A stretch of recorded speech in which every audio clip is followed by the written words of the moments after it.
നമസ്കാരം. അരവിന്ദ്. ഈ പേരിൽ നമുക്കെല്ലാവർക്കും ഒരു കൂട്ടുകാരൻ കാണും. പക്ഷേ ആ പേരിൽ നമ്മുടെ നാട്ടിൽ ഒരു കാർ നിർമ്മാതാവ് ഉണ്ടായിരുന്നു എന്ന് പറഞ്ഞാൽ ആരെങ്കിലും വിശ്വസിക്കുമോ? അല്ലെങ്കിൽ ആർക്കെങ്കിലും അറിയാമോ? അതെ, അരവിന്ദ് ഓട്ടോമൊബൈൽസ്. ആ പേരിൽ ഒരു കാർ നിർമ്മാതാവ്, കേരളത്തിൻ്റെ സ്വന്തം കാർ നിർമ്മാതാവ് നമുക്കുണ്ടായിരുന്നു. അവരുടെ കഥയാണ് നമ്മൾ ഇന്ന് പറയാൻ പോകുന്നത്.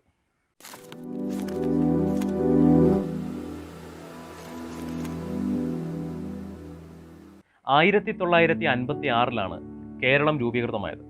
അതിനുശേഷമാണ് ശരിക്കും പറഞ്ഞാൽ ഇവിടെ ഒരു കാർ രജിസ്റ്റർ ചെയ്യുന്നത്. അതിനും കുറച്ച് വർഷങ്ങൾക്ക് മുമ്പ് കാറുകളെ സ്വപ്നം കാണുകയും അവയെപ്പറ്റി കൂടുതൽ പഠിക്കുകയും കാറുകൾ ഉണ്ടാക്കാൻ ആഗ്രഹിക്കുകയും കാറുകൾ ഒരുപാട് സ്വന്തമാക്കാൻ ആഗ്രഹിക്കുകയും ഒക്കെ ചെയ്ത ഒരു മനുഷ്യന്റെ കഥ. അന്ന് അതൊരു പക്ഷേ ഒരു അത്ഭുതമായിരുന്നിരിക്കാം. കാരണം വളരെ അപൂർവമായിരുന്നു അന്ന് വാഹനങ്ങൾ നമ്മുടെ നിരത്തിൽ. ആ കാലഘട്ടത്തിലാണ് ഒരു 14 വയസ്സുകാരൻ കാറുകളെ സ്വപ്നം കണ്ട് തന്റെ പഠിത്തമെല്ലാം പൂർത്തീകരിച്ച് ആ മേഖലയിലേക്ക് തിരിഞ്ഞത്. ആ 14 വയസ്സുകാരന്റെ പേര് കുന്നത്ത് അയ്യത്ത് ബാലകൃഷ്ണ മേനോൻ എന്നായിരുന്നു.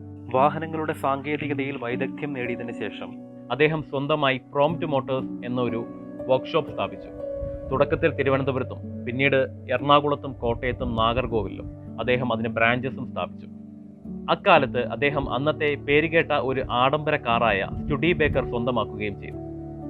ആഴ്ചയിൽ 7 ദിവസമായിരുന്നു അവരുടെ വർക്കിംഗ് ഡേയ്സ് എന്ന് പറയുന്നത്. അങ്ങനെയിരിക്കെ കോട്ടയത്ത് നിന്നും തിരുവനന്തപുരത്തേക്ക് അദ്ദേഹം തൻ്റെ സ്റ്റുഡിബേക്കറിൽ യാത്ര ചെയ്യുകയായിരുന്നു. ഏതാണ്ട് 5 മണിക്കൂറോളം ദൈർഘ്യമുള്ള ഒരു യാത്രയായിരുന്നു അത്.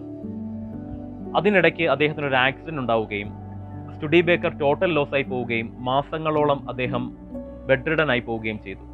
സമർത്ഥനായ ഒരു നടത്തിപ്പുകാരന്റെ അഭാവം മൂലം സ്വാഭാവികമായും അദ്ദേഹത്തിന്റെ വർക്ക്ഷോപ്പുകൾ ഓരോന്നോരോന്നായി തുടർച്ചയായി അടച്ചിടേണ്ടി വന്നു. അങ്ങനെ അധികം വൈകാതെ ആ ഒരു 4 വർക്ക്ഷോപ്പിന്റെ ബിസിനസ്സുകളും സാവധാനം ഇല്ലാതെയായി. പിന്നീട് മാസങ്ങൾക്ക് ശേഷം അദ്ദേഹം തന്റെ ആരോഗ്യം വീണ്ടെടുത്ത് തിരികെ വരികയും തന്റെ ഏറ്റവും പ്രിയപ്പെട്ട സ്റ്റുഡിബേക്കർ തിരിച്ചു കൊണ്ടുവരാൻ ഒരു ശ്രമം നടത്തുകയും ചെയ്തു. ആദ്യം പുതിയൊരു കാർ വാങ്ങുന്നതിനെ പറ്റി ആയിരുന്നു ചിന്തയെങ്കിൽ പിന്നീട് സ്വന്തമായി എന്തുകൊണ്ട് ഒരു കാർ ഉണ്ടാക്കിക്കൂടാ എന്ന് അദ്ദേഹം ചിന്തിച്ചു. അത്ര ആർജവമുള്ളതായിരുന്നു അദ്ദേഹത്തിന്റെ തീരുമാനം. നഷ്ടപ്പെട്ടു പോയ സ്റ്റുഡിബേക്കറിന് പകരം സ്വന്തമായി തന്റെ തിരുവനന്തപുരം വർക്ക്ഷോപ്പിൽ ഒരു കാർ നിർമ്മിക്കാൻ അദ്ദേഹം തീരുമാനിച്ചു. അതിന് അദ്ദേഹം ഉപയോഗിച്ചത് മെഴ്സിഡസ് ബെൻസിന്റെ ഡീസൽ എഞ്ചിനായിരുന്നു. 46 HP പവർ ഡെലിവറി തരാൻ കഴിയുന്ന ഒരു എഞ്ചിനായിരുന്നു അത്. അതിൽ സ്റ്റുഡിബേക്കറിന്റെ സവിശേഷതകൾ തന്റേതായ രീതിയിൽ ഉൾക്കൊള്ളിച്ചുകൊണ്ട് അദ്ദേഹം പുതിയൊരു കാർ ഉണ്ടാക്കി. അങ്ങനെ 1955 അരവിന്ദ് ഓട്ടോമൊബൈൽസിന്റെ ആദ്യത്തെ കാർ പുറത്തു വന്നു, അരവിന്ദ് ഇഡി ചാമ്പ്യൻ. തന്റെ സ്റ്റുഡിബേക്കറിനുണ്ടായ ഇടിയുടെയും അതിൽ നിന്നുണ്ടായ നഷ്ടത്തിന്റെയും ഓർമ്മയ്ക്കായി ഇഡി എന്ന പേരും സ്റ്റുഡിബേക്കർ ചാമ്പ്യന്റെ ചാമ്പ്യനും കൂടെ ചേർത്ത് അരവിന്ദ് ഇഡി ചാമ്പ്യൻ എന്ന കാർ അദ്ദേഹം നിർമ്മിച്ചു. വളരെയധികം ചർച്ച ചെയ്യപ്പെട്ട, എല്ലാവരും ഉറ്റുനോക്കിയ ഒരു വാർത്തയായിരുന്നു അരവിന്ദ് ഇഡി ചാമ്പ്യൻ. തുടർന്ന് 1958 വരെ ശ്രീ മേനോൻ ആ വാഹനം ഉപയോഗിക്കുകയും 58 മദ്രാസിൽ ഉള്ള അക്കാമപ്പെട്ടി നാഗരാജൻ എന്ന തമിഴ് സിനിമാ സംവിധായകന് അത് വിൽക്കുകയും ചെയ്തു. അങ്ങനെ ഇഡി ചാമ്പ്യന്റെ വിജയത്തിന് ശേഷം 1964 തിരുവിതാംകൂർ മഹാരാജാവിന് ഒരു കാർ സ്വന്തമായി വേണമെന്ന് ആഗ്രഹമുണ്ടായി. അതിന് സ്വന്തമായി ഒരു കാർ ഉണ്ടാക്കി കൊടുക്കാനുള്ള അവസരം ലഭിച്ചത് ശ്രീ മേനോനായിരുന്നു. അതിനായി അദ്ദേഹം ഉപയോഗിച്ചത് 1939 മോഡൽ കാഡിലാക് ഫ്ലീറ്റ്വുഡ് കാറിന്റെ എഞ്ചിനും ഷാസിയുമായിരുന്നു. അതിന് അദ്ദേഹം നൽകിയ പേര് പാലസ് സ്പെഷ്യൽ എന്നായിരുന്നു. ഈ കാർ രാജാവിന്റെ മുന്നിൽ എത്തിക്കുകയും അദ്ദേഹത്തിന് അത് വളരെ ഇഷ്ടപ്പെടുകയും ചെയ്തു. തുടർന്ന് മഹാരാജാവിന്റെ യാത്ര മുഴുവനും ഈ പാലസ് സ്പെഷ്യലായിരുന്നു. മഹാരാജാവിന്റെ ഈ കാർ യാത്ര കാണാൻ തിരുവനന്തപുരം മുഴുവൻ റോഡിൽ വന്ന കഥയും നമ്മൾ കേട്ടിട്ടുണ്ട്. അങ്ങനെ 1955 പുറത്തിറങ്ങിയ ഇഡി ചാമ്പ്യന് ശേഷം അരവിന്ദ് ഓട്ടോമൊബൈൽസിന്റെ രണ്ടാമത്തെ വാഹനമായ പാലസ് സ്പെഷ്യൽ 1965 പുറത്തിറങ്ങി. ആദ്യ 2 മോഡലുകളുടെയും വിജയം വാണിജ്യ അടിസ്ഥാനത്തിൽ കൂടുതൽ വാഹനങ്ങൾ നിർമ്മിക്കാൻ ശ്രീ മേനോന് പ്രചോദനമായി. ആ ഇടയ്ക്കാണ് സെൻട്രൽ ഗവൺമെന്റ് ഇന്ത്യയിൽ കാർ നിർമ്മിക്കാനുള്ള ടെൻഡറുകൾ വിളിക്കാൻ തീരുമാനിച്ചത്. അങ്ങനെ ആ ടെൻഡറിന് അപ്ലൈ ചെയ്യാൻ പല കമ്പനികളും മുന്നോട്ട് വന്നു. അക്കൂട്ടത്തിൽ അരവിന്ദ് ഓട്ടോമൊബൈൽസ് ഉണ്ടായിരുന്നു. അരവിന്ദ് മോഡൽ 3 എന്ന ആശയമായിരുന്നു ശ്രീ മേനോന്റെ മനസ്സിൽ. ടെൻഡറിന്റെ പ്രധാന ക്രൈറ്റീരിയയായി ഗവൺമെന്റ് പറഞ്ഞത് പൂർണ്ണമായും ഇന്ത്യൻ മെയ്ഡ് ആയിട്ടുള്ള ഒരു കാർ ആയിരിക്കണം എന്നുള്ളതാണ്. അതായത് എഞ്ചിൻ തൊട്ട് ഓരോ പാർട്സ് വരെ ഇന്ത്യയിൽ നിർമ്മിച്ചതായിരിക്കണം. ഇതിനുവേണ്ടി അന്ന് ഇന്ത്യയിൽ നിർമ്മിച്ച ഫിയറ്റ് കാറിന്റെ എഞ്ചിനായിരുന്നു ഉപയോഗിച്ചത്. അങ്ങനെ 1966 അരവിന്ദ് ഓട്ടോമൊബൈൽസിന്റെ മൂന്നാമത്തെ വാഹന പ്രോട്ടോടൈപ്പായ അരവിന്ദ് മോഡൽ 3 നിർമ്മിക്കപ്പെടുകയുണ്ടായി. അന്നത്തെ കാലത്ത് വളരെ നൂതനമായ ഒട്ടനവധി സാങ്കേതിക വിദ്യകൾ ഉൾക്കൊള്ളിച്ചതായിരുന്നു ആ മോഡൽ. അതിൻ്റെ ചില സ്പെസിഫിക്കേഷൻസ് നമുക്ക് നോക്കാം. ഫുള്ളി റീക്ലൈൻ ചെയ്യാൻ കഴിയുന്ന ഫുൾ ഫ്ലാറ്റ് ഫ്രണ്ട് സീറ്റുകൾ, auto hold front hood and rear hood ലിഡുകൾ, air conditioning, dual rear reading lamps, sound proofing on roof, doors and floor, hidden fuel door with remote release, hidden diffuser type tail pipe.